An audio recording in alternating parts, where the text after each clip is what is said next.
قاعدہ ہے فقہ کا، الامور بمقاصدها، الامور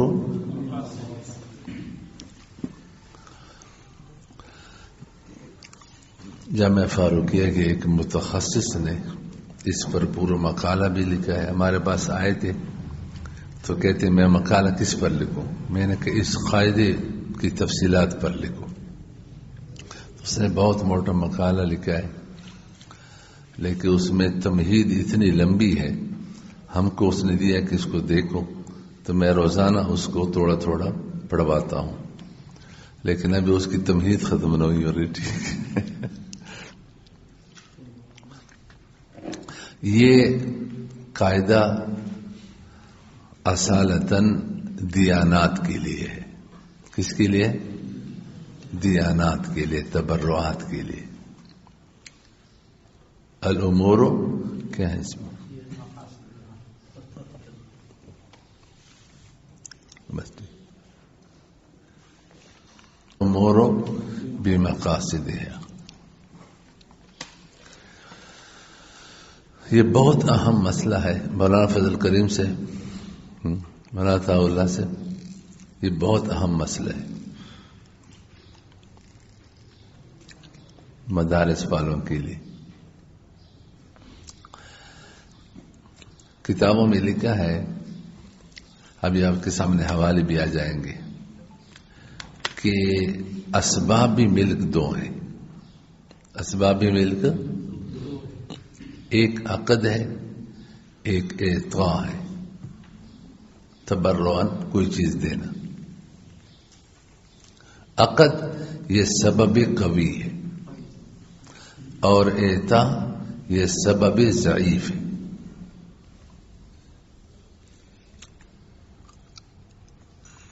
اسباب ملک کتنے ہیں؟ دو. ایک عقد اور ایک اعطاء. آپ لوگ ادھر آ جائیں، ادھر سامنے آ جائیں، پیچھے والے آج ادھر آ جائیں. یہ سبب قوی ہے. اب اگر عقد کے ساتھ دل کی مخالفت ہو جائے،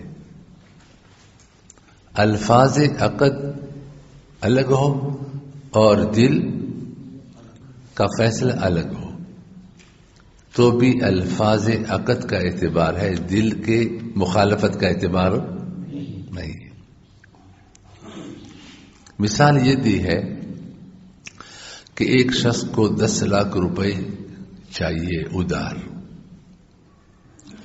اب کوئی آدمی 10 لاکھ روپے ادھار اس کو مفت میں قرض دینے کے لیے تیار نہیں ہے،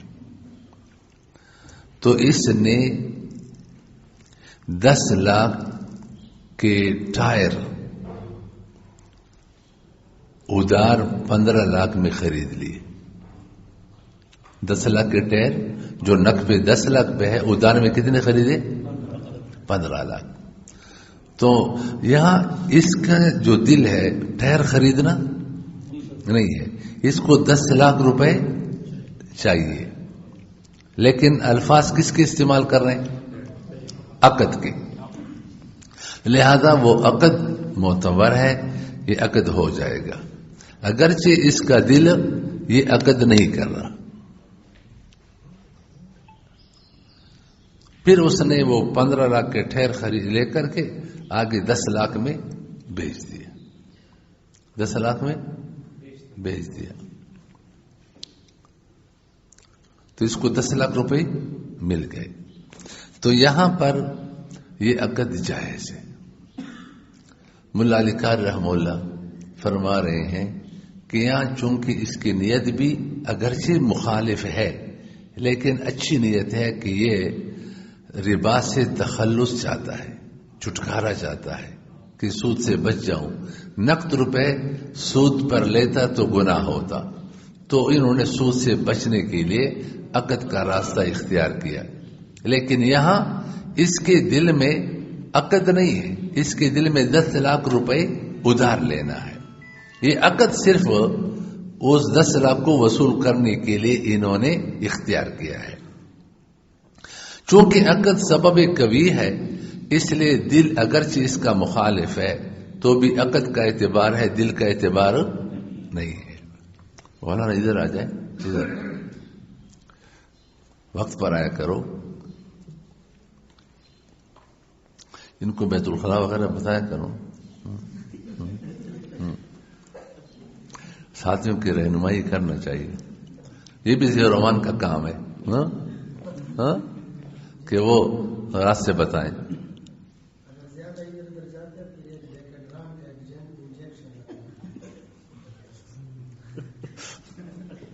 وہ تو آپ کے لیے مناسب ہے، ہاں، یا ضیاء الرحمان کے لیے مناسب ہوگا. انہوں نے وہاں تربت میں گئے تھے تو وہاں یہ ٹیکہ لگوائے ڈاکٹر ڈران کا. تو وہاں ڈاکٹر نے کہا کہ اللہ کے بندے خسی ہونا چاہتے ہو کیا؟ یہ ٹیکے کیوں لگاتے ہو؟ گھر والوں سے تنگ ہے یا کیا؟ اس سے تو آدمی خسی ہو جاتے ہیں. پھر یہ پریشان ہو گئے کہ کیا میں کہتے میں نے روپے میں یہ ٹیکہ لگایا ہے. ابھی تک پورا خسی نہیں ہوئے نا.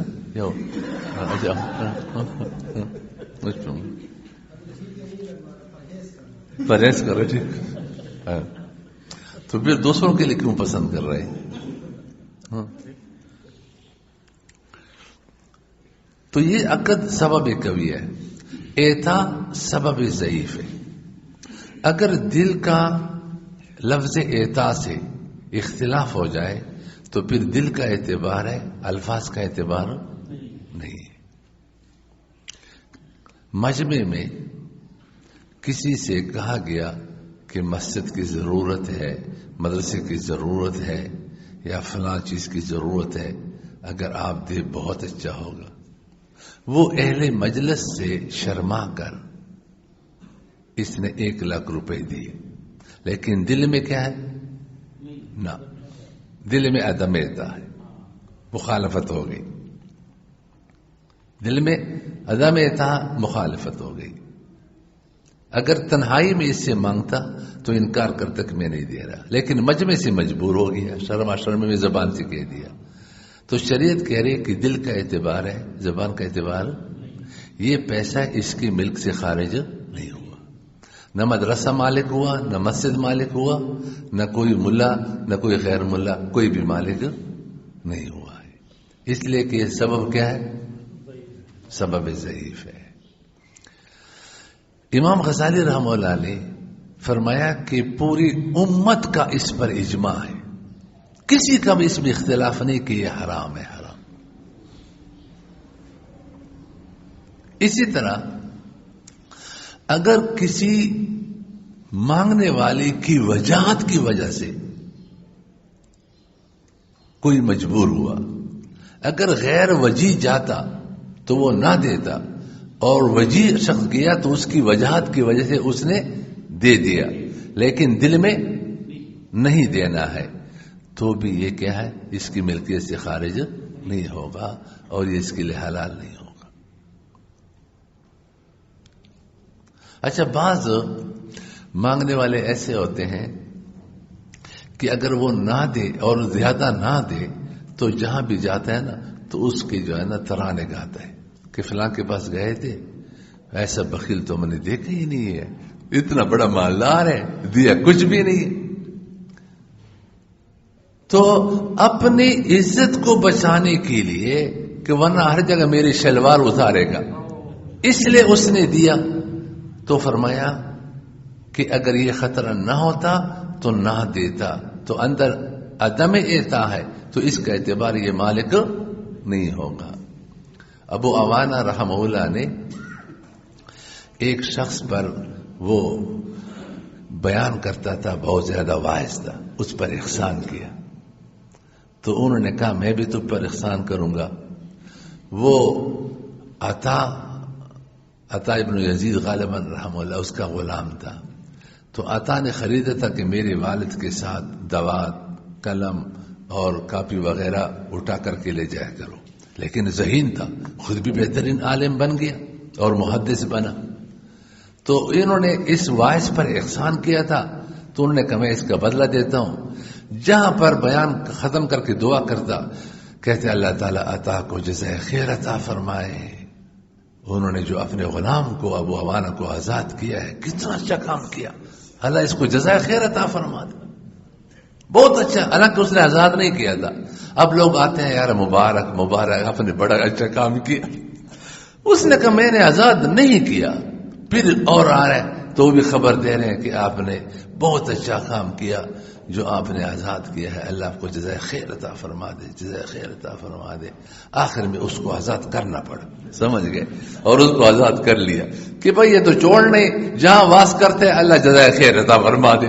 اس لیے تو بعض اوقات مانگنے والے کو اگر وہ نہیں دیتا اور زیادہ نہیں دیتا تو سمجھ دے کہ پھر مجھے چھوڑے گا نہیں.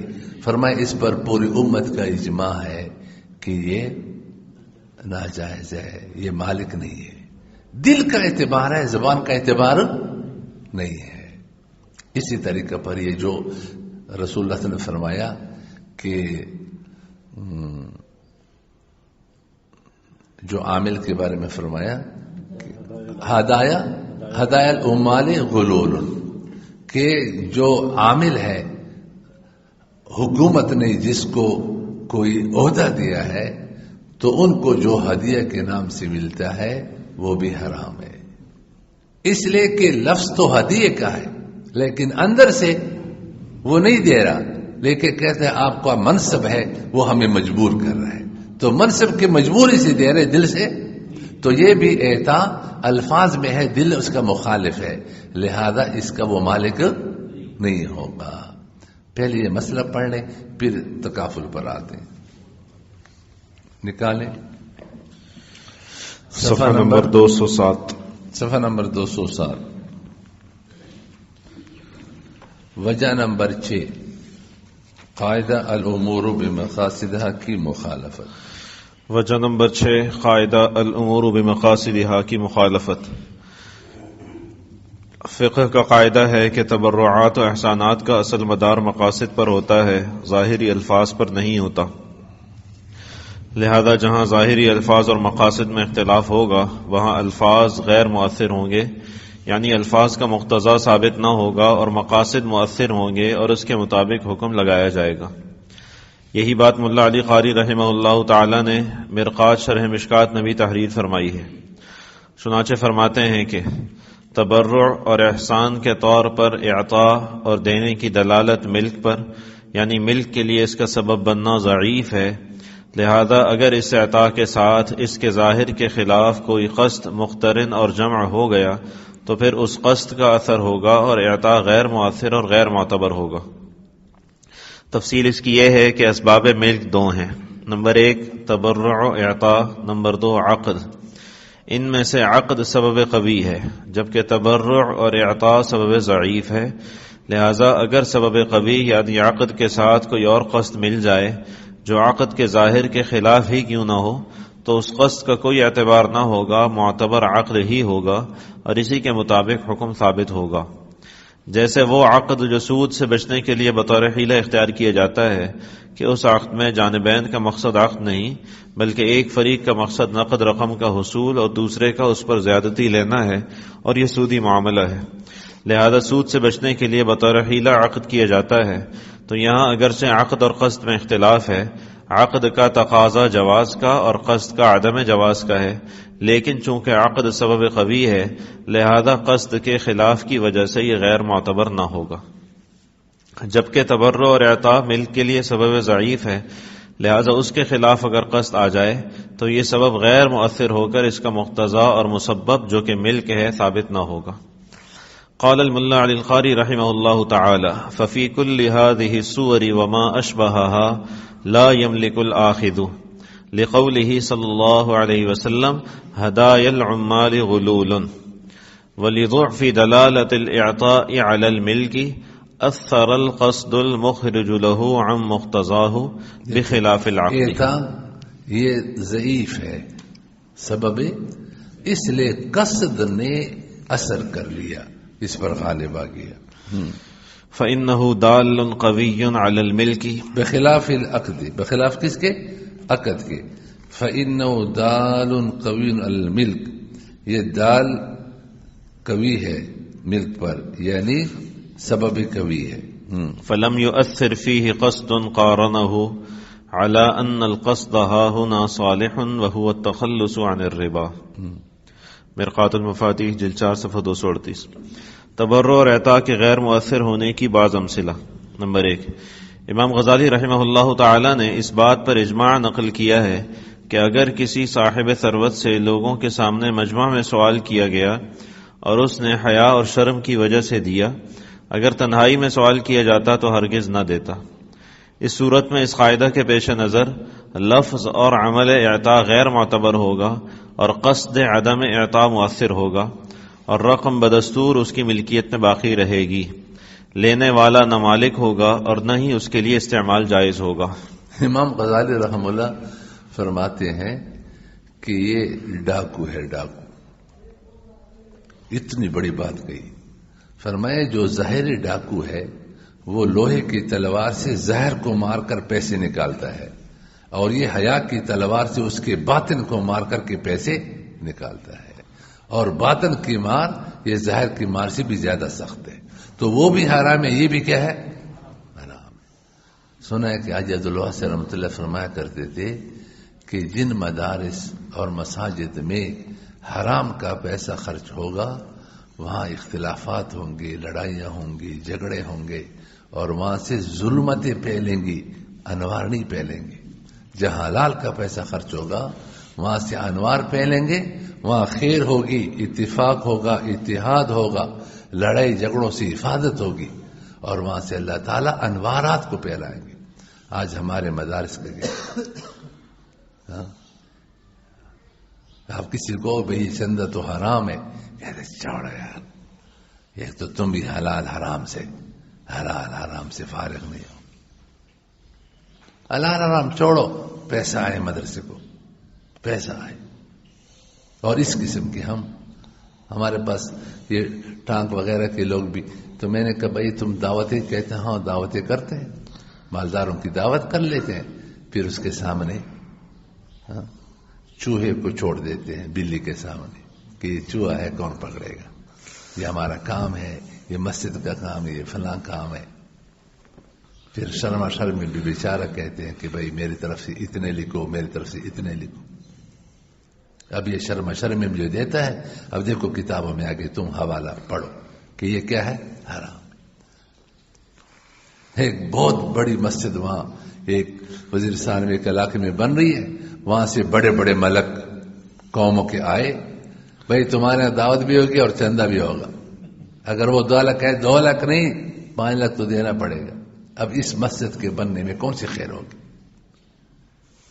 کس آیت میں ہے، کس حدیث میں ہے کہ پکی مسجد بنانا فرض ہے؟ چپر ڈالو اس میں نمازیں پڑھو. رسول اللہ صلی اللہ علیہ وسلم اس میں نہیں پڑھتے تھے کہ تم پورے کراچی میں گھوم کر کے کہ ہم نے بڑی مسجد اور پکی اور یہ ایسی تعمیرات کر کے ہم نے بنانی ہے. کیا ضرورت ہے؟ پتہ نہیں ہم کس طرف گئے، کیا ہم کو اور ہے؟ کچی مسجد بنانا کوئی گناہ ہے؟ مجھے مفتی افشانی صاحب نے فرمایا کہ تم یہ کہتے ہو کہ مسجد کے لیے چندہ جائز نہیں، تو آپ کے یہاں بھی تو مسجد بن رہی ہے. میں نے کہا ہم نے مسجد جو خود بنوائی تھی 6000 میں. کتنے میں؟ 6000 میں چھپر کی مسجد ہم نے بنوائی، اور اس مسجد میں نماز کی لذت اور مزہ مفتی افشانی سے ہم نے ایک دفعہ اس میں بیان کیا. اتنا مؤثر بیان تھا کہ ہمارے علاقے میں ایک عالم جو ہندوستان سے آئے ہوئے تھے، رہتے تھے، انہوں نے کہا میں نے پوری زندگی میں ایسا مؤثر بیان کبھی نہیں سنا. اور اس مسجد میں حضرت مولانا سید عبد المجید شاہ ندیم صاحب رحمۃ اللہ علیہ، ان سے بھی میں نے نماز پڑھوائی، ان کا بیان رکھوایا تھا. تو وہ مغرب کے بعد بیان کرتے تھے اور ان کا میزبان ایک غیر مقلد ہوتا تھا، تو بیان کے بعد ان کو لے جاتے تھے. تو ایک دفعہ پہلے بلایا تھا تو اس طرح چلے گئے. میں نے کہا اس دفعہ نماز سے پہلے نہیں چھوڑوں گا انشاءاللہ. میں نے اعلان کیا کہ نماز جو ہے نا شاہ سے پڑھائیں گے اور وہ 2 رکعت پڑھائیں گے، اور تم، میں نے کہا دینی مدرسے کی مقتدی ہو، تمہارا علم زیادہ ہونا چاہیے کہ مسافر کے پیچھے نماز کس طرح پڑھی جاتی ہے، اس کا طریقہ یہ ہے۔ تو پھر وہ جیسے بیان ختم کرنے کے بعد دعا ہو گئی تو اس نے کہا چلتے ہیں، تو انہوں نے کہا اپنے اعلان نہیں سنا کہ نماز میں نے پڑھانی ہے، خاموش بیٹھو۔ تو وہ چپر والی مسجد میں ماشاءاللہ اس نے نماز پڑھائی۔ پھر ایک آیا کہ میں یہاں مسجد بنانا چاہتا، میں نے بنا دو، کہتے مجھے پتا ہو، اللہ کو پتا ہو، اور آپ کو اور کسی کو پتا نہ ہو۔ میں نے کہا ٹھیک ہے بناؤ۔ تو چپر کی مسجد ڈالو بھائی، اس پہ نمازیں پڑھو، ہمیں کیا ضرورت ہے پکی مسجد کے لیے ناجائز چندے کر رہے ہیں۔ غیروں نے ہم کو ڈایا کہ مدرسے میں تعمیرات ہونے چاہیے۔ ایک میرے پاس آیا کہ ماسٹر پلان کیا ہے، میں نے کہا پتہ ماسٹر پلان کیا ہوتا ہے؟ کہتے وہ تعمیری منصوبے۔ میں نے کہا میرا کوئی تعمیری منصوبہ نہیں ہے، تعلیمات اور تربیات کے منصوبے ہمارے ہیں، تعمیرات کا منصوبہ ہمارا نہیں ہے۔ وہ جو تعمیر اللہ دے بس وہ اللہ کا کام ہے، ہمارا کام کیا ہے کہ تعلیمات میں سوچیں اور اس میں۔ اب ہر مدرسے نے دیکھو تو انہوں نے کیا بنایا، کروڑوں کے نقشے بنائے ہیں، تعمیراتی منصوبے کروڑوں کے۔ جب آپ نے کروڑوں کے نقشے بنائے تو آپ کا ذہن تو کروڑوں میں لگ گیا۔ اب آپ بچوں کی تعلیم پر کہاں غور کریں گے، فکر کریں گے، توجہ دیں گے؟ آپ کو تو ہر وقت کروڑوں کا غم ہے، قوم کی اصلاح کی فکر کہاں ہے؟ بجائے یہ کہ کوئی سیٹ آئے آپ اس کی اصلاح کی سوچیں کہ بھئی انسان بن جاؤ، اللہ والا بن جاؤ، نیک بن جاؤ۔ آپ کو تو یہ کہ مجھے کروڑوں چاہیے۔ ایک مفتی صاحب سے ہم نے کہا کہ یہ مزاربت کا فتنہ ہے تو تھوڑا سا، تو اس نے کہا بھائی اس دلدل میں ہم کو مت پھنساؤ۔ تو ایک ہمارے ساتھ تھے حافظ صاحب، اس نے کہا اللہ اکبر، شرعی مسئلے کو ایک مفتی دلدل کہہ رہے۔ پھر ان کا ایک نیا مدرسہ بن رہا تھا، وہاں ہم گئے۔ آج کل مدارس میں بھی بلاگ بن رہے ہیں، پہلے دارالکامی بنتے تھے، درسگاہیں بنتی تھی، اب بلاگ بن رہے ہیں، ٹھیک ہے نا؟ کہتا ہے یہ 4 کروڑ کا ایک بلاگ بنا ہے اور 2 بنے اور 4 اور بننے ہیں۔ تو ہم نے کہا یہ تو کروڑوں کے دلدل میں پہلے سے بیچارہ پھنسا ہوا ہے۔ جو کروڑوں کے دلدل میں پھنسا ہو اس کے لیے شریعت کی خدمت کے لیے کیا ہے؟ یہ غیروں نے ہمارے ذہنوں میں غیر اختیاری طور پر ہم کو سمجھ میں نہیں تعمیرات میں لگایا کہ مدرسے میں تعمیرات یہ ہونی چاہیے اور یہ ہونی چاہیے۔ دنیا بھر کے ہم نے نقشے بنا کر کے رکھے ہیں، تو جب نقشے بنا دیا اب اسی غم میں چل رہے۔ ایک جگہ رمضان میں گیا بیان کے لیے، میں نے کہا مولانا کہاں ہے؟ آپ یقین جانے دورے تفسیر پڑھاتے تھے، 200-300 طلب علم ہوتے تھے اس کے پاس۔ کہتے وہ میں نے کچھ پریلیمنری دیکھے، کہتے وہ تعمیرات کر رہے ہیں تو لندن گئے، دورے تفسیر کی چھٹی، اب چندے کے لیے لندن گھوم رہے۔ بھئی کس نے کہا تعمیرات کرو، خیمے لگاؤ اور سال کے بعد ختم، بس کوئی جھنجھٹ نہیں، پھر سال روز پھر خیمے لگا دو بس۔ اللہ تعالیٰ نے انتظام کر لیا، کو بنا دو نہیں، لیکن تعمیرات کا غم اپنے سر پر لینا یہ کتنا نقصان ہے۔ اب اسی کے لیے ہم پھر ناجائز دھندے بھی کر رہے ہیں، اور جو اصل چیز ہے تعلیم، اس پر تعمیل ہمارے کتنے ناقص ہو گئی۔ ایک مفتی صاحب ہے، وہ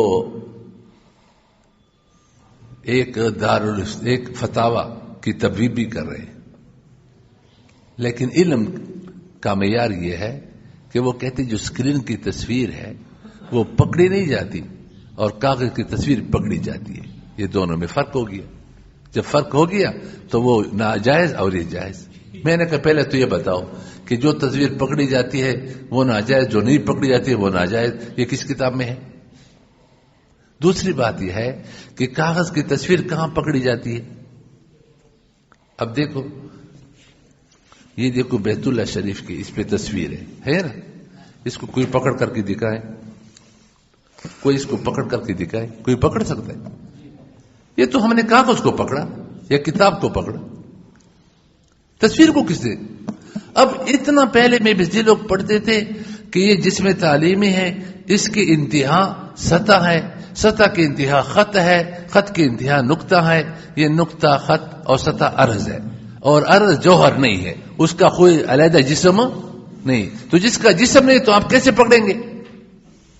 اس کو کون پکڑ سکتا ہے؟ کوئی پکڑ کر کے دکھائے. یہ آپ کے کپڑے پر جو رنگ ہے، یہ جو لال رنگ ہے، اس کو کوئی پکڑے؟ کیسے پکڑے گا؟ تو یہ خارجی تصویر کون پکڑتے؟ یہ ہمارا علمی معیار ہے. تو ذہن سارا ہمارا اس مصیبت میں چلا گیا کہ ہماری تعمیرات ہونی چاہیے، تعمیرات میں کمی نہ ہو. تعمیرات کے پیچھے پڑھ کر کے تعلیمات کا ہم نے کباڑا کر لیا، اور پھر اس کے لیے جو ہم چندے کرتے ہیں اور مال اکٹھا کرتے ہیں، وہ مال بھی ایسا ہے کہ شریعت کے مطابق ٹھیک نہیں ہے. یہ تکافل کمری کی بات ہے. پہلے ہم اپنے گھر کو صحیح کر لیں. اب عبارت پڑھیں. کیا صفحہ مولانا؟ صفحہ 209. 209 صفحہ. عبارت پڑھیں. قال الملا علی القاری رحمہ اللہ تعالی وقد حکى الغزالی رحمہ اللہ تعالی. ایک آدمی نے کہا کہ امام غزالی رحمہ اللہ تو صوفی ہے. پھر ہم نے دیکھا، فرمایا یہ تو بہت بڑے مفتی ہیں شوافی کے. شوافی کی کیا ہے؟ بہت بڑے مفتی اور جید اور فقیہ عالم ہے. صرف صوفی نہیں ہے، اپنے مذہب کے بہت بڑے فقیہ ہیں. پھر اس کے خلاف کوئی ایک قول، کوئی ضعیف قول کوئی دکھا دے جو امام غزالی رحمہ اللہ نے لکھا ہے. کوئی ضعیف قول دکھا دے کہ جائز ہے. جب کوئی ضعیف قول بھی نہیں ہے تو صوفی اگر فقہ کے مطابق بات کرے تو بھی اس کو رد کرنے کی کوئی ضرورت نہیں ہے. وقد حکى میں نے کہا اس کا حوالہ نقل کرو بھائی. اگلی شاعت میں ڈال دیا. عبارت یاد ہے؟ ذہن میں ہے یا نہیں؟ یاد نہیں ہے. تو مولوی مرجان کو یاد کرواؤں، اس لیے کہ عبارات کا ٹیکہ تو اس نے لیا ہے. ہاں، آپ کے ساتھ ہی کوئی عبارت یاد نہ کرے. چلے. وقد حكى الغزالی رحمہ اللہ تعالی ان من اعطى غیرہ شیئا، کسی نے دوسرے کو کوئی چیز دی، وليس الباعث علیہ الا الحیاء من الناس. دیکھو کیوں دے رہے؟ لوگوں کے مجمع کی وجہ سے، کہ مجمع کے سامنے آپ نے مانگا ہے، اب پریشان ہو گئے کہ تو یا نہ تو. وہ ایک ہمارے ساتھی ڈاکٹر صاحب ہے، تو ایک دفعہ سفر میں تھے، تو اس نے ایک لطیفہ سنایا کہ ایک آدمی گدھا بیچ رہا تھا 50 روپے میں. اس زمانے میں پیسے کی قیمت زیادہ تھی.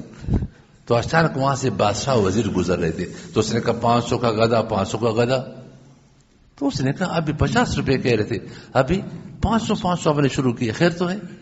اس نے کہا اس میں ایک صفت ہے، تو وہ مجھے پہلے یاد نہیں تھی، وہ مجھے یاد آ گئی.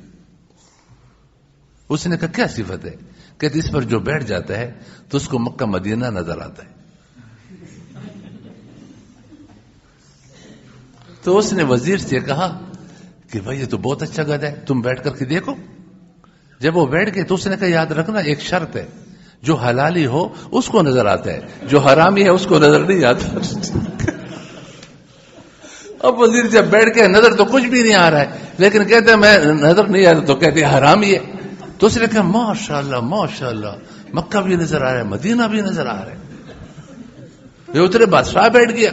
اب بادشاہ نے کہا کہ اگر میں کہوں، اس نے کہا ہو مجھے تو مینار بھی نظر آ رہا ہے.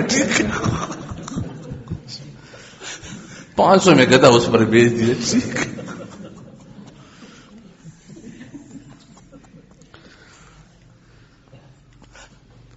تو لوگوں کی وجہ سے وہ حیران ہو گئے کہ ظالم لوگوں کے سامنے مانگا، کیا کروں، دوں یا نہ دوں؟ نہ دے سکتا ہوں نہ انکار کر سکتا ہوں. تو کیا ہوا؟ ليس الباعث عليه الا الحياء من الناس كأن سئل بحضرتهم شيئا فأعطاه إياه ولو كان وحده لم يعطيه. اگر تنہائی میں مانگتا تو نہ دیتا. الاجماع على حرمة اخذ مثلها. اس پر کیا ہے؟ اجماع.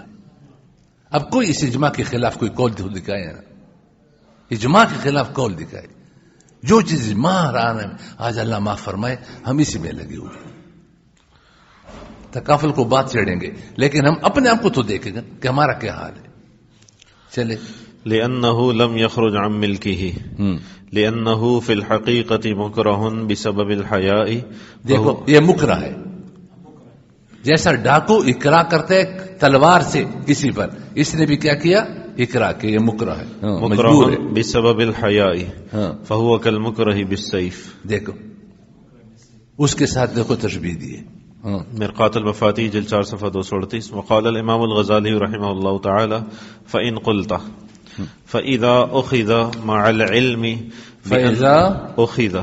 مع العلم بأن باعث المعطي هو الحياء منه أو من الحاضرين. دیکھو هو الحياء منه سے کون مراد ہے؟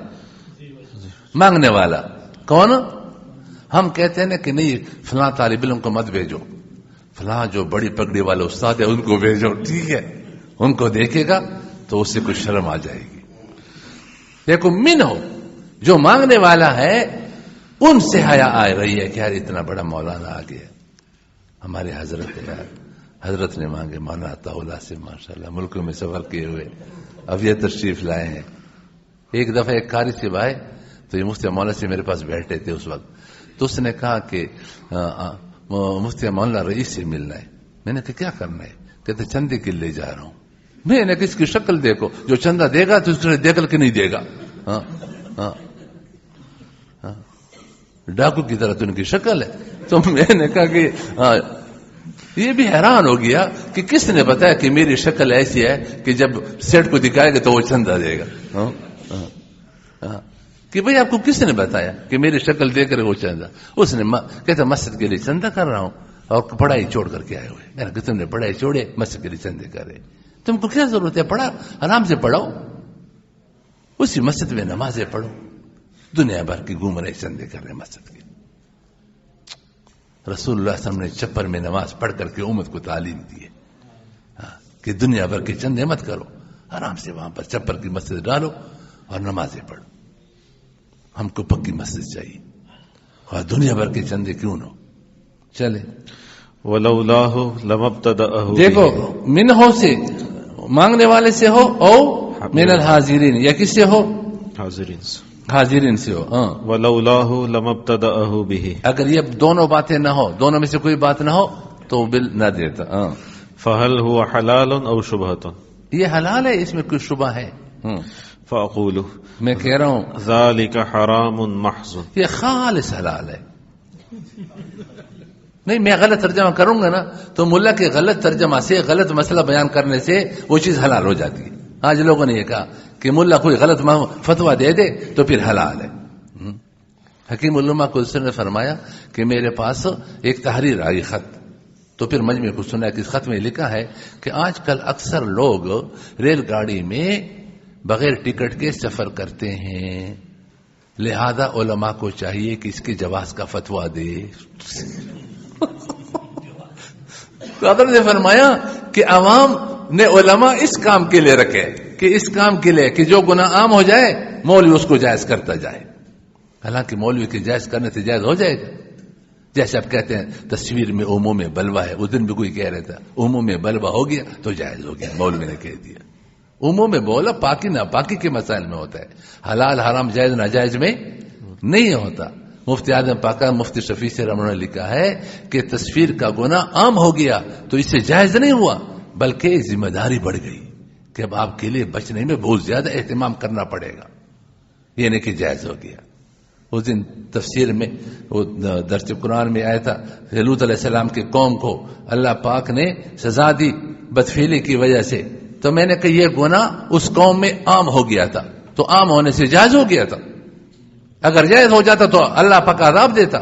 تو معلوم ہے کہ گناہ عام ہونے سے جائز نہیں ہوتا، جب جائز نہیں ہو بلکہ اور زیادہ شرعی ہو جاتا ہے. میں نے پشاور میں مسئلہ بیان کیا تو ایک حاجی سے میں نے کہا کہ ہم نے تو کہا کہ عام ہو گیا تو جائز ہو گیا. میں نے کہا آپ نہیں، ملا اپنے آپ کو پر پردہ ڈالنے کے لیے لوگوں کو یہ بتا رہے ہیں کہ یہ گناہ عام ہو گیا، عموم میں بلوہ ہے. رشوت میں عموم میں بلوہ ہے تو رشوت بھی جائز، سود میں عموم میں بلوہ ہے تو سود بھی جائز، اور زنا میں عموم میں بلوہ ہے تو زنا بھی جائز. سارے چیز اپنی طرف سے مسائل نکال رہے ہیں. شکر ہے کہ اللہ پاک نے ہم کو مجتہدین کے ساتھ باندھا ہے. کسی ایک مجتہد کا حوالہ کوئی پیش کرے کہ انہوں نے فرمایا ہے کہ گناہ عام ہو جائے تو جائز ہو جاتا ہے، کس نے کہا ہے؟ ہم مجتہد نہیں، مجتہد بنے ہوئے اجتہاد کر رہے ہیں. چلیں لا خلاف فیہ بین الامت. دیکھو کیا لکھا ہے پہلے پیچھے ذرا نقول ذالک حرام محض. یہ خالص حرام ہے. لا خلاف فیہ بین الامہ. پوری امت میں کسی کا بھی اس میں اختلاف کوئی اختلافی قول پیش کرے. وحکمہ حکم اخذ مال الغیر بالضرب والمصادرہ. شاباش. اس کا حکم ایسا ہے جیسے کوئی ڈاکو کسی کو پکڑ کر کے اس کی پٹھائی لگائے، اس کو گرا دے اور اس سے مال نکالے. یہ حلال ہے حرام ہے؟ تو یہ بھی ایسا حرام ہے. اذ لا فرق بین ان یضرب ظاہر جلدہ بسیاط الخشب او یضرب باطن قلبہ بصوت الحیاء. شاباش. ظاہر کو لکڑی کے ڈنڈے سے مارے یا باطل کو حیا کے تلوار سے مارے. وخوف الملام وضرب الباطن اشد نکایتا فی قلوب العقلاء. شاباش. یہ باطن کا مار ظاہر سے بھی زیادہ سخت ہے. تو یہ ظاہر ڈاکو جو ہے اس سے بھی زیادہ ہے. تو ہم اور آپ جو ہے نا، اب میں نہیں کہہ رہا ہوں کہ ہم اور آپ بڑے ڈاکو ہیں، ٹھیک سمجھ گئے. یہ امام غزالی رحمہ اللہ فرما رہے ہیں. اور اس کے خلاف کوئی ایک قول بھی بتائیں، پیش کریں. احیاء العلوم جلد 4 صفحہ 283 284. نمبر 2، کسی نے اپنی عزت کی حفاظت کی خاطر دوسرے کو کچھ دیا تاکہ نہ دینے کی صورت میں مجھ پر تبصرے نہ کرے اور دوسروں کے سامنے مجھے بدنام نہ کرے. اس صورت میں یہ لفظ و عمل اعطاء اور دینا بھی معتبر نہیں، بلکہ اس کے مقابلے میں اس کا قصد جو نہ دینے کا ہے معتبر اور مؤثر ہوگا، اور مال بدستور اس کی ملکیت میں باقی رہے گا. لینے والا اس اعطاء سے مالک نہ بنے گا. نمبر 3، بعض لوگ منہ پٹ ہوتے ہیں نا، کہ میں منہ پٹ ہوں تو کسی نے دیا نہیں، اب اس کو پتہ ہے کہ میرے خیر نہیں ہے. جہاں بیٹھے گا، میں فلاں کے پاس گیا تھا، کروڑ پتی ہے، اس نے 1000 روپے دی. انا للہ و انا الیہ راجعون. اب وہ کہتے جہاں بیٹھے گا نا تو میرے خیر نہیں ہے. اب اپنے عزت کو بچانے کے لیے اس نے 1,00,000 روپے دیے. اگر یہ خطرہ نہ ہوتا تو 1,00,000 روپے نہ دیتا. تو یہ بھی کیا ہے؟ حرام ہے. نمبر 3، کسی کو حاکم یا عامل و قاضی یا امیر کے بارے میں یہ بات معلوم ہو کہ جب تک کچھ دوں گا نہیں، نہ تو یہ حق کا فیصلہ کریں گے اور نہ ہی مجھ سے حق اور سچ کو قبول کریں گے. پھر کچھ ہدیہ اور تحفہ کے نام پر دیا تو اس عطا اور دینے سے نہ تو مال دینے والے کی ملکیت سے نکلے گا اور نہ ہی لینے والا مالک بنے گا، بلکہ دینے والے کا قصد جو نہ دینے کا تھا مؤثر ہو کر اس مال کا دینے والا بدستور مالک رہے گا. قال الملا علی القاری رحمہ اللہ تعالی وقال غیرہ من اعطى غیرہ شیئا مداراتا عن عرضہ حکمہ کذالک. دیکھو دوسرے کو دیا اپنی عزت کو بچانے کی خاطر. وكذا من اعطى حاكما او ساعيا او اميرا شيئا علم المعطي من حاله انه لا يحكم له بالحق او لا ياخذ منه الحق الا ان اخذ شيئا ففي كل هذه الصور وما اشبهها لا يملك الاخذ لقوله صلى الله عليه وسلم هدايا العمال غلول. ولضعف دلالة الإعطاء على الملك أثر القصد المخرج له عن مقتضاه بخلاف العقد فإنه دال قوي على الملك فلم يؤثر فيه قصد قارنه على أن القصد ها هنا صالح وهو التخلص عن الربا وفي تلك الصور فاسد وهو أخذ مال الغير بغير حق. مرقات المفاتيح جلد 4 صفحہ 238. نمبر 4، شادی بیاہ کے موقع پر جو ہدایہ کا لیں. ادھر دیکھو، شادی کے موقع پر جو ہمارے علاقے میں بھی یہ ہے، کہتے فلاں اتنے پیسے، تو کہتے ان سے جو ہے نا 100 روپے لو، ان سے 1000 روپے لو، اس سے 10,000 لو. بعض لوگ بکرے اور دمبے بھی دیتے ہیں شادی کے موقع پر، کپڑے بھی دیتے ہیں. بعض لوگ جو ہے نا گھی کے کنستر بھی دیتے ہیں. اب یہ دے رہے ہیں تو اگر عرف یہ ہے کہ اب شادی میں ہم نے دیے، پھر ہمارے ہاں شادی ہوگی تو آپ نے یہ چیزیں دینے ہوں گے. فرمائی یہ قرض ہے. یہ کیا ہے؟ حالانکہ نام کس کا ہوتا ہے؟ تحفہ، ہدیہ، تعاون. کہتے ہم تعاون کر رہے ہیں. فرمائی یہ تعاون نہیں ہے، یہ کیا ہے؟ یہ قرض ہے. قرض البتہ اگر قرض کا تعارف اور تعامل نہیں ہے تو پھر وہ تحفہ ہے، پھر اس میں قرض نہیں ہوگا، پھر لینا جائز. لیکن اگر اس لیے دے رہے کہ پھر ہمارے ہاں شادی ہوگی پھر آپ نے بھی دینا ہوگا. اب بتاؤ یہاں پر الفاظ کس کے ہوتے ہیں؟ تحفے کے، تعاون کے، مدد کے ہوتے ہیں. لیکن عرف یہ ہے کہ یہ واپس دیا جائے گا. تو یہ کیا ہوا؟ قرض ہوا. تو اس کو بھی شریعت نے قرض، اردو میں اس کو نیوتا کہتے ہیں. چلے، شادی بیاہ کے موقع پر جو ہدایہ کا لین دین کیا جاتا ہے جسے عرف میں نیوتا کہتے ہیں، اس کا لین دین بھی ظاہری الفاظ میں اگرچہ ہدیہ اور تحفہ کے نام سے ہوتا ہے، لیکن دینے والے کا قصد قرض کا ہوتا ہے کہ کل کو مجھے اس کے بدلے میں یہ رقم واپس ملے گی. اسی طرح لینے والا بھی قرض کے قصد سے لیتا ہے کہ کل کو مجھے یہ واپس دینا ہوگا۔ حضرات فقہاء کرام رحمہم اللہ تعالیٰ نے صراحتاً اس صورت میں الفاظ کو غیر مؤثر اور غیر معتبر قرار دے کر قصد کے مطابق فیصلہ اور حکم دیا ہے کہ یہ قرض ہے جس کا دینا لازم ہے۔ چنانچہ علامہ شامی رحمہ اللہ تعالیٰ لکھتے ہیں قال العلامة ابن عابدین رحمہ اللہ تعالیٰ وفی الفتاوی الخیریۃ سئل فيما يرسله الشخص إلى غيره في الأعراس ونحوها هل يكون حكمه حكم القرض فيلزمه الوفاء به أم لا؟ أجاب إن كان العرف بأنهم يدفعونه على وجه البدل يلزم الوفاء به مثليا فبمثله وإن قيميا فبقيمته وإن كان العرف خلاف ذلك اگر عرف یہ ہے کہ اس کا بدلہ دے گا تو پھر کیا ہو جائے گا؟ یہ قرض ہے۔ اگر مثلی چیز ہے تو اس کی مثل دے، اگر قیمتی چیز ہے تو اس کی قیمت دے گا۔ وَإِنْ كَانَ الْعُرْفُ خِلَافَ ذَلِكَ بِأَنْ كَانُوا يَدْفَعُونَهُ عَلَى وَجْهِ الْهِبَةِ وَلَا يَنْظُرُونَ فِي ذَلِكَ إِلَى إِعْطَاءِ الْبَدَلِ فَحُكْمُهُ حُكْمُ الْهِبَةِ فِي سَائِرِ۔ اگر بدل کی طرف کوئی توجہ نہیں کہ مجھے بدلہ دیا جائے گا، بدلے کا عرف نہیں ہے، تعامل نہیں ہے، تو پھر ٹھیک ہے۔ فَلَا رُجُوعَ فِيهِ بَعْدَ الْهَلَاكِ أَوِ الْإِسْتِهْلَاكِ والأصل فيه أن المعروف عرفا كالمشروط شرطا۔ دیکھو یہ بھی یاد رکھنا کہ جو عرف میں معروف ہو جائے یہ ایسے جیسے آپ نے زبان سے کیا لگائی، شرط لگائی۔ اسی پر حضرات نے لکھا ہے کہ رمضان میں جو ختم اور قرآن سنانے والے ہیں اس کو جو دیا جاتا ہے، اگر یہ دینا عرف میں معروف ہے کہ دینا پڑے گا، ٹھیک ہے نا، تو پھر یہ کیا ہو جائے گا؟ مشروط ہو جائے گا۔ اور قرآن پر سنانے پر تراویح میں سنانا کوئی فرض واجب نہیں ہے، تو پھر یہ سنانے پر اجرت ہے جو کہ حرام ہے۔ قلت والعرف في بلادنا مشترك نعم في بعض القرى يعدونه قرضا حتى إنهم في كل وليمة يحضرون الخطيب يكتب لهم ما يهدى فإذا جعل المهدي وليمة يراجع المهد الدفتر فيهدي الأول إلى الثاني مثل ما أهدى إليه۔ سمجھ گئے؟ فرمایا بعض بلاد میں یہی رواج ہے، یہاں تک کہ باقاعدہ رجسٹر میں لکھتے ہیں کہ فلاں کو اتنا دیا ہے، فلاں سے اتنا لیا ہے، تو پھر جب موقع آتا ہے تو پھر اس کو نکال کر کے اس سے طلب بھی کرتے ہیں۔ الشامیہ جلد 5 صفحہ 696۔ نمبر 5، بائع کا اپنی اشیاء کی طرف لوگوں کو متوجہ کرنے کی غرض سے سبحان اللہ ماشاء اللہ جیسے الفاظ کہنے کا بھی یہی حکم ہے کہ اس کو دنیاوی قصد کی وجہ سے ثواب نہیں ملے گا۔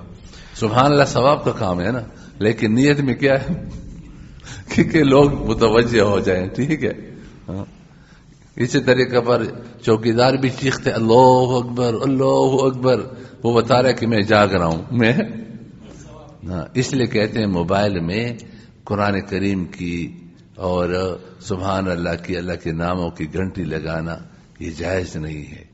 اسی طریقے پر رات کو جاگنے کے لیے الارم کے طور پر اذان کی گھنٹی لگانا، قرآن کی آیت کی گھنٹی لگانا یہ جائز نہیں ہے، اس لیے کہ یہ اللہ کے قرب کے ذرائع ہیں، یہ جگانے کے ذرائع نہیں ہے کہ آپ اس کو جگانے کے لیے استعمال کریں، تنبیہ کے لیے استعمال کریں، یہ جائز نہیں ہے، علماء نے لکھا ہے، آداب کے خلاف ہے۔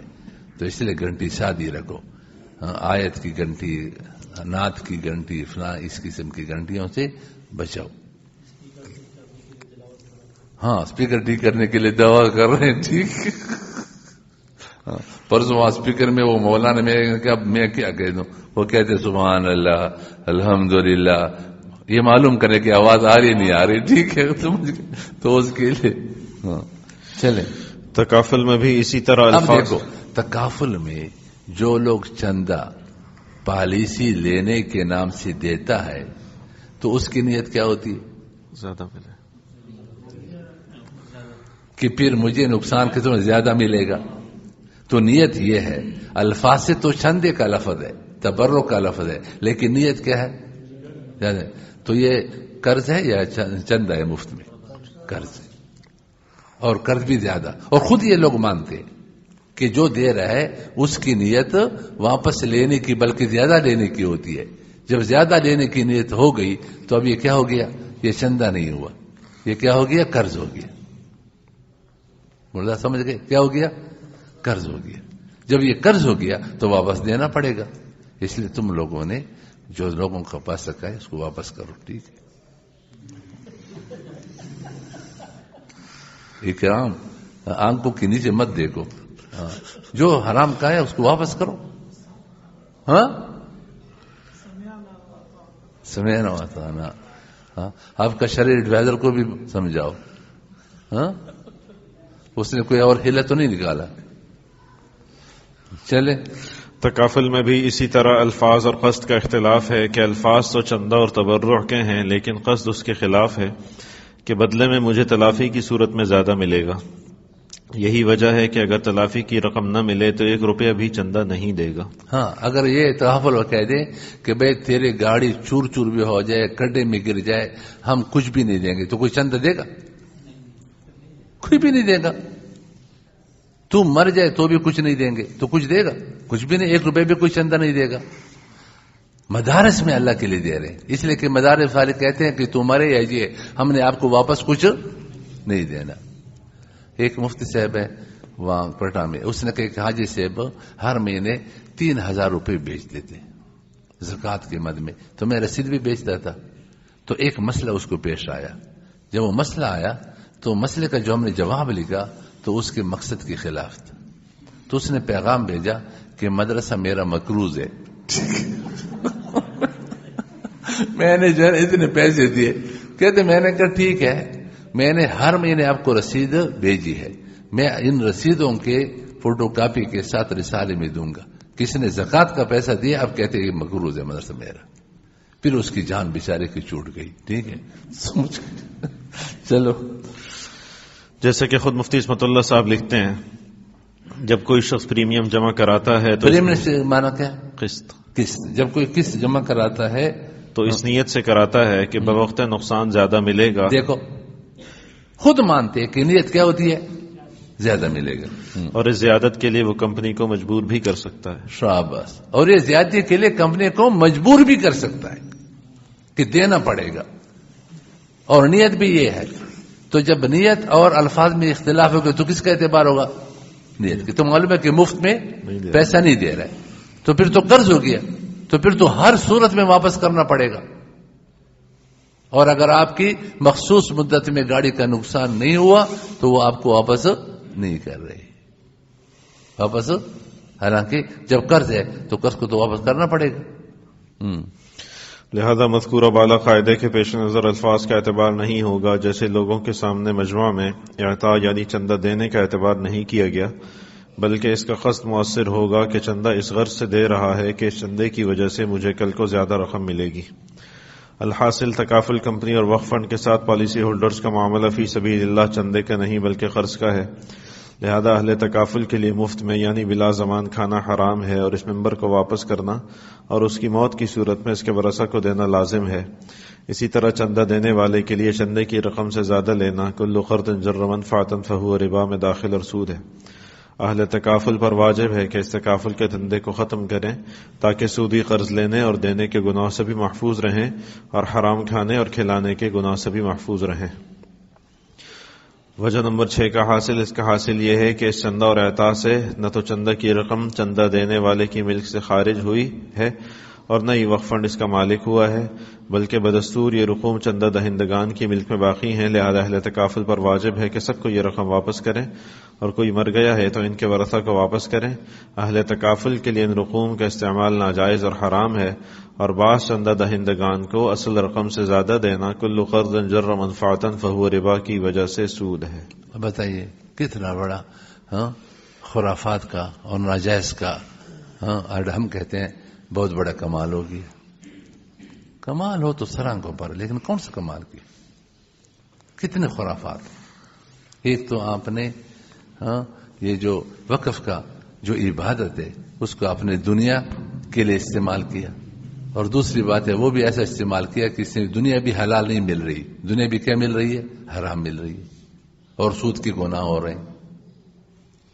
لاہور میں مفتی حمید اللہ جان خان صاحب رحمۃ اللہ علیہ نے مجھے دعوت دی جامعۃ الحمید میں.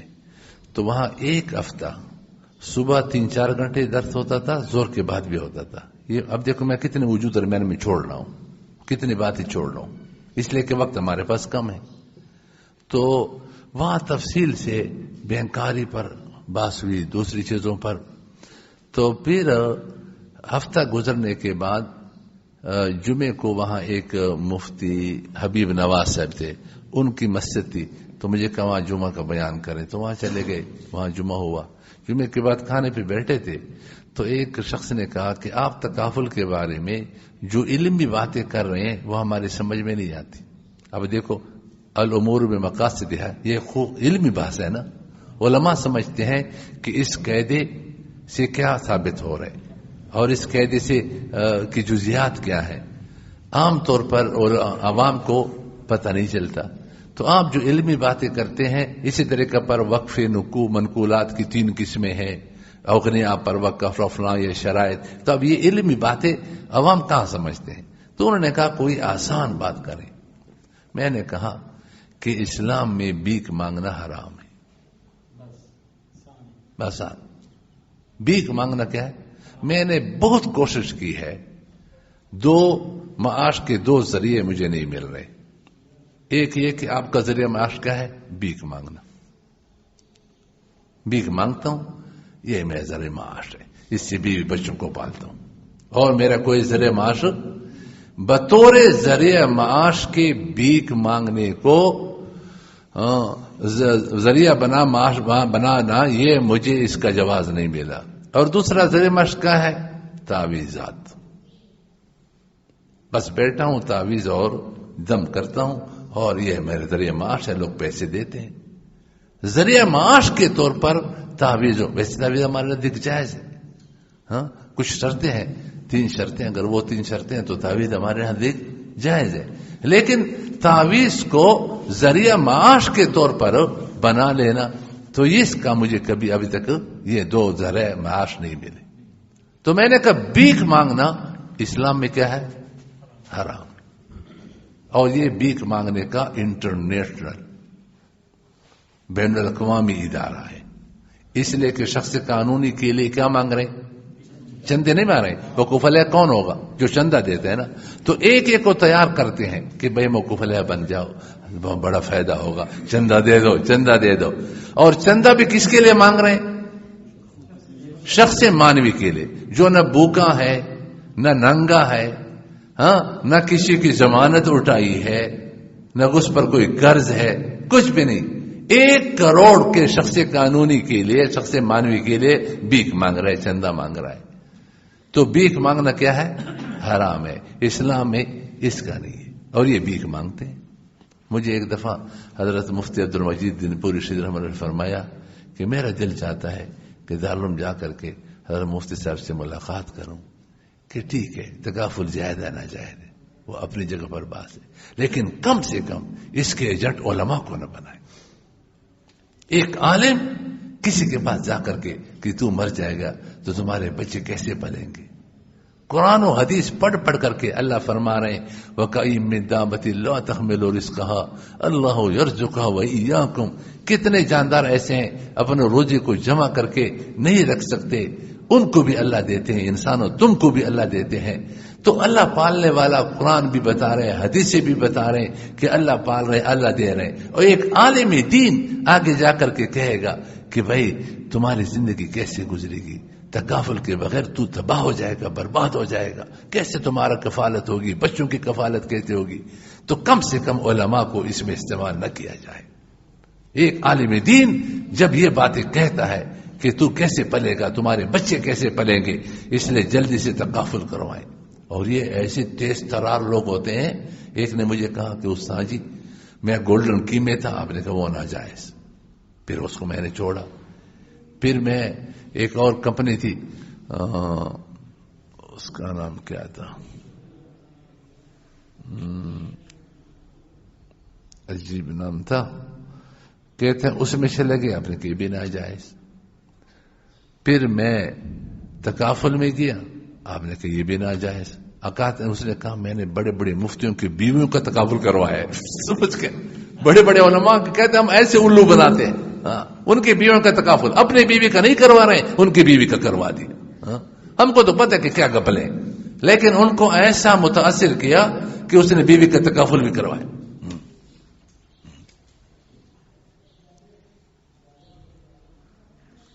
انہوں نے تو مجھے نام بتایا، ہم لوگ کو نام نہیں بتاتا ہوں. تو ان کے میں نے تکافل کروائے، لیکن آپ نے کہا پھر میں نے اس کو چھوڑا. پھر وہ مزاربت میں گئے، کہتے 70,000 ماہانہ مفت حرام سے. میں نے کہا یہ بھی ناجائز ہے. کہتے میں نے کہا تم کو حلال نہیں مل رہے ہیں، بس یہ یہاں حرام ہو تو وہاں پر گھس جاتے ہو، تو اس کو چھوڑو. تو یہ بھیک مانگنا یہ اس کا، اور یہ اس کے لیے حضرت قبیصہ رضی اللہ تعالیٰ عنہ آئے رسول اللہ صلی اللہ علیہ وسلم کے پاس کہ میں نے کسی کی ضمانت اٹھائی ہے. فرمایا بیٹھ جاؤ، پیسہ آ جا کے دے دوں گا. پھر فرمایا قبیصہ 3 آدمیوں کو کے علاوہ کسی کے لیے مانگنا جائز نہیں ہے. ایک جس نے ضمانت اٹھائی ہے، پھر اس کے پاس بھی نہیں، تمہارے پاس بھی نہیں، تو اتنا مانگنا تاکہ ضمانت پوری ہو جائے. نمبر 2، کسی کو زخم بیماری آ گئی، اپنا پورا پیسہ ساری جائیدادیں بیچ کر کے اس کے علاج پر لگا دی، ٹھیک نہیں ہوا، اب اتنا مانگنا کہ ٹھیک ہوگا، کمانے کے قابل ہو جائے، بس پھر مانگنا نہیں.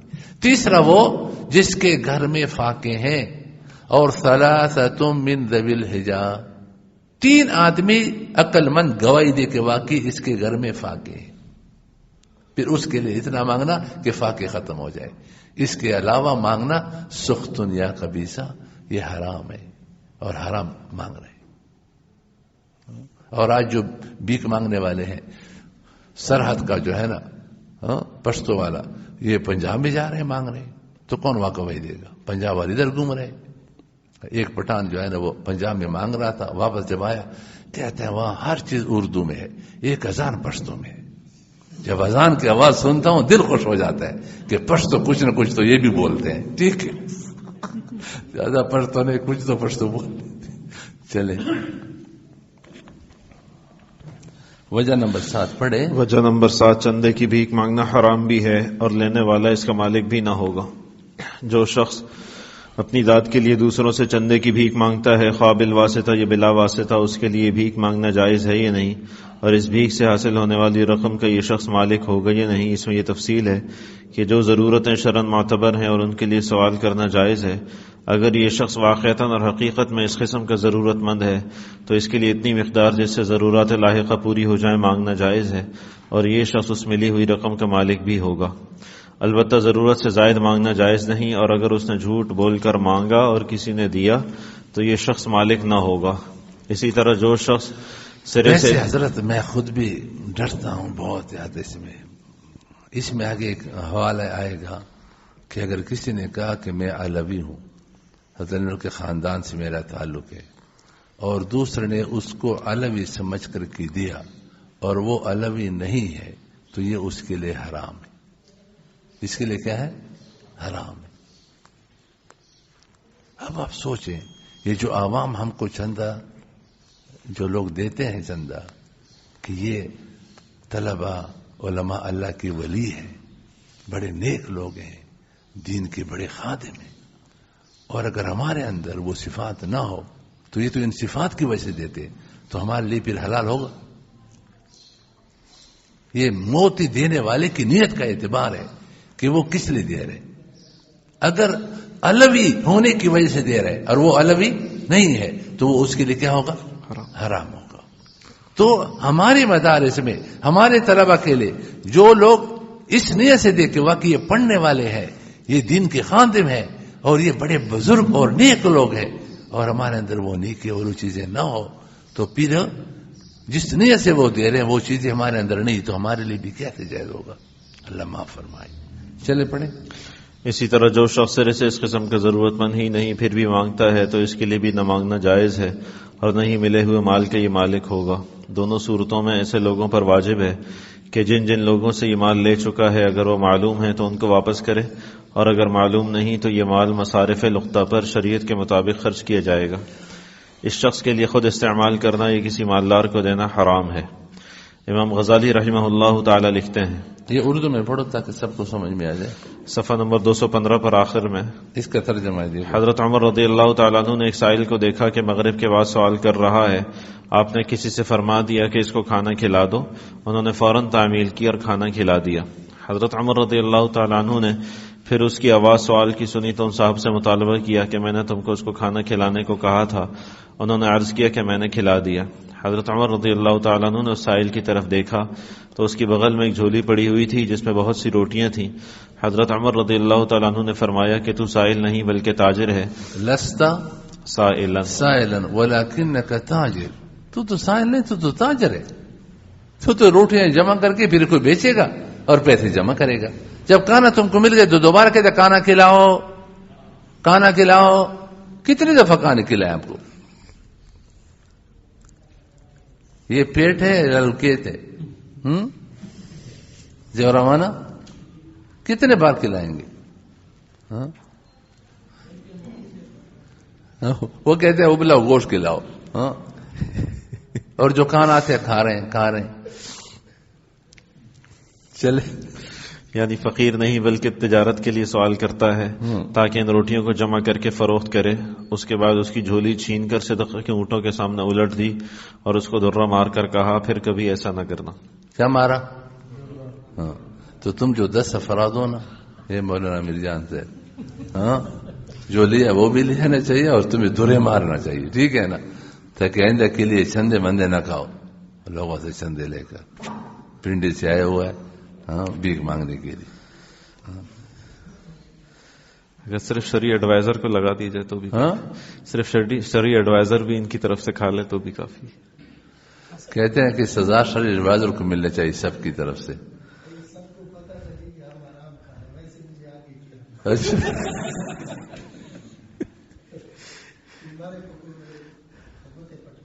اچھا ہاں کہتے ہم مان جائیں گے لیکن مولوی نہیں مانتا، یہ شرعی ایڈوائزر نہیں مانتا. ہاں ہاں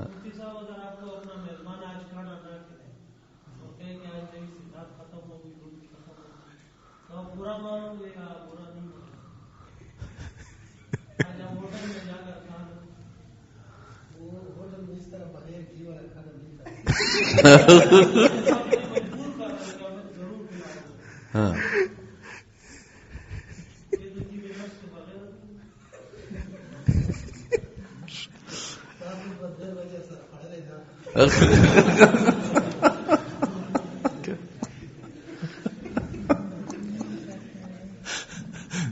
یہ بھی ساتھ شامل ہیں. وہ کسی نجومی نے بادشاہ کو بتایا کہ ابھی جو بارش ہوگی اس کا پانی جو پیے گا پاگل ہو جائے گا. تو اس نے وزیروں کو جمع کیا، وزیر جو بڑا تھا اس سے مشورہ کیا. اس نے کہا آپ کیوں پریشان ہے، ہم تالاب بڑے بڑے بنا کر کے پانی سے بھر دیں گے، بارش ہو جائے گی، ہم پانی نہیں پئیں گے، ہم یہ پئیں گے، باقی عوام جانے اس کا کام جانے. اس نے کہا ٹھیک ہے، بہت اچھا مشورہ دیا. تو اس نے بڑے بڑے تالابیں بنوائی، پانی سے بھر دیے، بارش ہو گئی، لوگوں نے بارش کا پانی پیا، وہ پاگل ہو گئے. اور یہ وہاں پانی تو پاگل کو صحیح آدمی پاگل لگتا ہے. یہ گدو بندر ہے نا وہاں سندھ میں، حیدرآباد میں بڑا پاگل خان ہے. تو اس میں جو ہے نا وہ ایک پاگل تھا. تو صدر ایوب جب تھا، ایوب خان، تو وہ وہاں معائنہ کے لیے گیا تھا. کہتا آئیے آئیے، ایک پاگل نے کہا ہم بھی باہر تھے تو اپنے آپ کو صدر مملکت کہتے تھے. آپ کا دماغ ٹھیک ہو جائے گا. تمہارا دماغ ٹھیک. تو پاگل کو دوسرا، تو لوگ سارے پاگل ہو گئے تو جلوس نکالے دفع کرو اس وزیر کو اور اس بادشاہ کو. یہ تو پاگل ہے، پاگلوں کو ہم نے صدر بنایا، پاگلوں کو ہم نے بادشاہ بنا دیا، پاگل کو وزیر بنایا. نکالو مرد آباد، بادشاہ مرد آباد، وزیر مرد آباد. بادشاہ نے کہا وزیر اب کیا کرنا پڑے گا؟ اس نے کہا تھوڑا تھوڑا پانی پینا پڑے گا ہمیں. انہوں نے بھی تھوڑا پانی پی لیا تو وہ بھی کہتے ہیں ہاں ایسا بادشاہ ہونا چاہیے، ایسا وزیر. اب ٹھیک ہے، اب ٹھیک ہے. تو یہ کہتے ہیں کہ جوراما نے بھی ساتھ کھایا، ٹھیک چلے. امام غزالی رحمہ اللہ تعالیٰ کہتے ہیں کہ اگر سوال حرام نہ ہوتا تو حضرت عمر رضی اللہ تعالیٰ عنہ نہ تو اس کو مارتے اور نہ اس کی روٹیاں چھینتے. بعض لوگوں کو اس پر اعتراض ہے. وہ کہتے ہیں کہ حضرت عمر رضی اللہ عنہ کا مارنا تو تنبیہ اور تادیب ہو سکتی ہے، لیکن اس کے مال کا چھیننا ظلم ہے. شریعت نے کسی کا مال چھین لینے کی سزا نہیں بتائی. لیکن یہ اعتراض حقیقت کی ناواقفیت سے پیدا ہوا. بھلا حضرت عمر رضی اللہ تعالیٰ عنہ کی فقاہت تک دوسروں کی رسائی کہاں ہو سکتی ہے؟ کیا حضرت عمر رضی اللہ تعالیٰ عنہ کے متعلق یہ گمان ہو سکتا ہے کہ ان کو یہ مسئلہ معلوم نہ تھا کہ دوسرے کا مال لینا جائز نہیں؟ کہ یہ گمان ہو سکتا ہے کہ باوجود مسئلہ معلوم ہونے کے ان کو فعل حرام پر یعنی سوال پر غصہ آ گیا اور نعوذ باللہ غصے میں ایسا کر گئے، یا سوال سے آئندہ روکنے کی مصلحت کی وجہ سے ایسا طریق اختیار کیا جو ناجائز تھا؟ اگر ایسا تھا تو یہ فعل خود ناجائز تھا، بلکہ بات یہ تھی کہ جب اس نے بے ضرورت سوال کیا اور دینے والوں نے اس کو فقیر اور محتاج سمجھ کر دیا تو یہ دھوکہ سے حاصل کرنے کی وجہ سے اس کی ملک میں نہ آیا تھا، اور روٹیوں میں تمیز کرنا اور اصل مالکوں تک ان کا دیا ہوا ٹکڑا پہنچانا اب دشوار تھا، تو یہ بمنزلہ لقطہ کے ہوا جس کے مالک کا پتہ نہیں، اس لیے اس کو مصارف لقطہ پر صرف کرنا ضروری تھا، اور صدقہ کے اونٹ اور ان کا چارہ من جملہ مصارف اور مصالح عامہ میں سے ہے، اس لیے صدقہ کے اونٹوں کو کھلایا۔ اور وہ شخص جو جھوٹ بول کر اپنے آپ کو حاجت مند ظاہر کرے اس شخص کی طرح ہے جو علوی نہ ہو اور اپنے آپ کو علوی ظاہر کرے، بس یہ مالک نہیں ہوگا، جیسے کوئی گناہ گار شخص اپنے کو صوفی ظاہر کر کے صدقات لے لے، اگر دینے والے کو اس کا حال معلوم ہو جائے تو کبھی بھی نہ دے، ایسے شخص کو لینا جائز نہیں، اس کو ضروری ہے کہ مالک کو واپس کر دے۔ دیکھو اب کوئی طالب کو طالب سمجھ کر کے، عالم کو عالم سمجھ کر کے کہ یہ بہت محنت کر رہے اور نہیں کر رہے، جیسے صوفی سمجھ لے حالانکہ وہ صوفی نہیں ہے، تو اس نے جو سنیت سے دی ہے اگر اس کو پتہ ہو کہ ایسا نہیں ہے تو نہ دیتا، تو یہ بھی مالک نہیں ہوگا۔ اور ہم نے متعدد مواقع پر یہ بات لکھی ہے کہ ان مانگنے والوں وغیرہ نے اس وجہ یعنی جھوٹ پر دوسروں کا مال لیا جس کی وجہ سے وہ مالک نہیں ہوئے، اور وہ ان پر حرام ہے اور ان پر واجب ہے کہ مالک کو لوٹائیں، اور حضرت عمر رضی اللہ تعالیٰ عنہ کے اس واقعے سے اس پر استدلال کیا گیا ہے، جبکہ بہت سارے فقہاء کرام رحمہ اللہ تعالیٰ اس نقطے سے ناواقف ہیں۔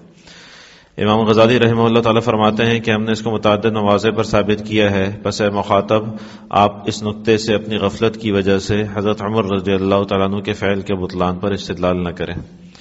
امام غزالی رحمہ اللہ تعالیٰ نے اس تفصیلی واقعہ اور تفریح کے بعد جو ضرورت کے درجات بیان فرمائے ہیں، حضرت شیخ الحدیث مولانا زکریا رحمہ اللہ تعالیٰ نے اس کا خلاصہ یوں تحریر فرمایا ہے۔ تربت میں یہ سبق جب ہم پڑھا رہے تھے تو وہاں ایک تبلیغی ساتھی تھا، تو ان کو تھوڑا سا مزاح کا بھی عادت، تو انہوں نے کہا یہ مدارس والے تو چندہ کرتے ہیں، طلبہ کے لیے چندے مانگتے ہیں اور یہ کرتے ہیں وہ کرتے ہیں، ٹھیک ہے نا؟ تو میں نے کہا کہ ذرا پڑھو، چلو پڑھو ابھی۔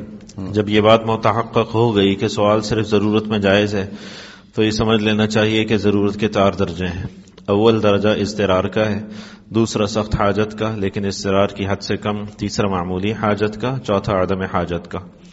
پہلا درجہ، مثلا کوئی شخص ایسا ہے کہ اس کو بھوک کی وجہ سے یا مرض کی وجہ سے ہلاکت کا اور مر جانے کا اندیشہ ہے، یا ایسا ننگا ہے کہ اس کے پاس کوئی کپڑا بدن چھپانے کو نہیں ہے، تو ایسے شخص کو سوال کرنا جائز ہے بشرطے کہ جواز کی باقی شرطیں پائی جاتی ہوں، اور وہ یہ ہیں کہ الف جو چیز مانگے وہ چیز جائز ہو، با جس سے مانگے وہ طیب خاطر سے راضی ہو، جی مانگنے والا کمانے سے عاجز ہو، اگر وہ کمانے پر قادر ہے تو وہ لغو آدمی ہے جو بجائے کمانے کے سوال کرتا ہے، البتہ اگر کوئی طالب علم ہو جو اپنے اوقات کو طلب علم میں مشغول رکھتا ہو۔ میں نے کہا دیکھو طالب علم مستثنا ہو گیا، میں نے کہا جیسے اب کہاں جاؤ گے؟ میں نے کہا طالب علم کو میں نے کہا مستثنا کیا گیا کہ طالب علم جو علمی اوقات میں اپنے آپ کو لگائے تو وہ خود بھی مانگ سکتا ہے، اس کے لیے بھی مانگا جا سکتا ہے، تو اس کو مذائقہ نہیں کہ سوال کر لے۔ اور چوتھا درجہ اس کے بالمقابل کوئی شخص ایسی چیز کا سوال کرے جو چیز اس کے پاس موجود ہے، مثلا کپڑے کا سوال کرے اور بقدر ضرورت کپڑا، جیسے یہاں پر 1 کروڑ کا شخص مانوی ہے تو اس کے پاس 1 کروڑ روپے 1 کروڑ موجود ہے، پھر بھی کیا چندہ مانگ رہے ہیں؟ موقوف علیہ سے چندے مانگ رہے ہیں کہ پیسے دو اور پیسے، اور بقدر ضرورت کپڑا اس کے پاس موجود ہے تو اس شخص کو سوال حرام ہے۔ فضائل صدقات صفحہ 435۔ تکافل میں شخص قانونی لوگوں سے جو چندہ اپنے لیے بالواسطہ یا بلا واسطہ مانگتا ہے، چونکہ اس کو کوئی ایسی ضرورت درپیش نہیں ہے جو شرعاً معتبر ہو اور اس کی بنا پر اس کے لیے چندے کی بھیک جائز ہو، بلکہ وہ تو کسی بھی چیز کی طرف محتاج و ضرورت مند نہیں، کیونکہ نہ تو شخص قانونی کھاتا ہے، نہ پیتا ہے، نہ کپڑے پہنتا ہے، اور نہ مرتا اور جیتا ہے، تاکہ بھوک پیاس اور ستر بدن کی ضرورت پوری کرنے کے لیے اس کو بھیک مانگنا جائز ہو۔ لہذا نہ تو خود اس شخص قانونی کے لیے اور نہ ہی اس کے وکلاء یعنی آپریٹرز کے لیے چندے کی بھیک مانگنا جائز ہوگا، اور نہ ہی مانگی ہوئی بھیک کا مالک ہوگا، لہذا ان پر واجب ہے کہ اصل مالک اگر زندہ ہیں تو ان کو واپس کریں، ورنہ ان کے ورثہ کو۔ لہذا چندے کے نام سے مانگی ہوئی بھیک کا کھانا خود شخص قانونی، اس کے وکلاء یعنی آپریٹرز اور دوسرے سب شرکاء اور موقوف علیہم کے لیے ناجائز اور حرام ہے۔ آپریٹر کون ہے؟ یہ مولانا مولانا عمران صاحب ماں اکرام مولانا اکرام صاحب ساتھیوں سمیت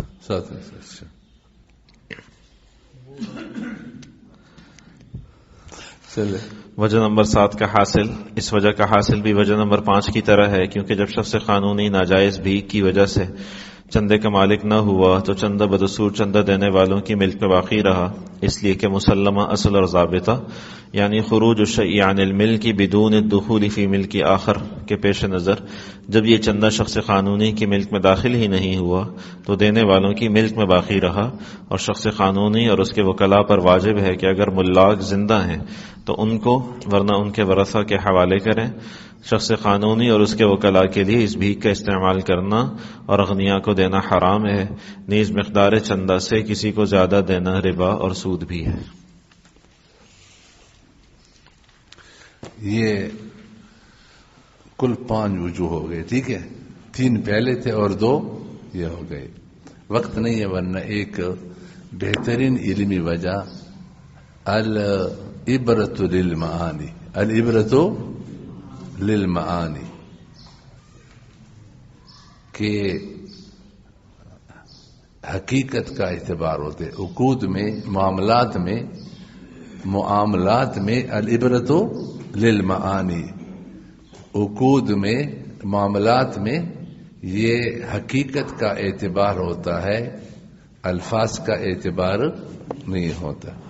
دیکھو کل تھوڑا سا وقت مل گیا تو اس وجہ کو بیان کریں گے. یہ بہت اہم اور علمی وجہ ہے. اور کل انشاءاللہ دوستو کرنسی کا مسئلہ ہوگا، ہنڈی اور حوالے کا. آپ یقین جانیے یہ کرنسی اور ہنڈی میں اتنا، لڑکے دیکھیے نا، بیٹھ جاؤ ابھی بیٹھ جاؤ، اتنا سود اور جوا ہے. میں کل انشاءاللہ آپ کو بتاؤں گا.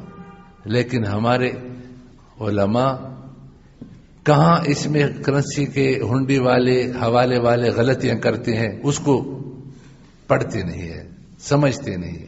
جب آپ خود نہیں سمجھیں گے تو اب ان کو کیا بتائیں گے یہ کام تمہارا غلط ہے، اس طرح غلط ہے، اس طرح.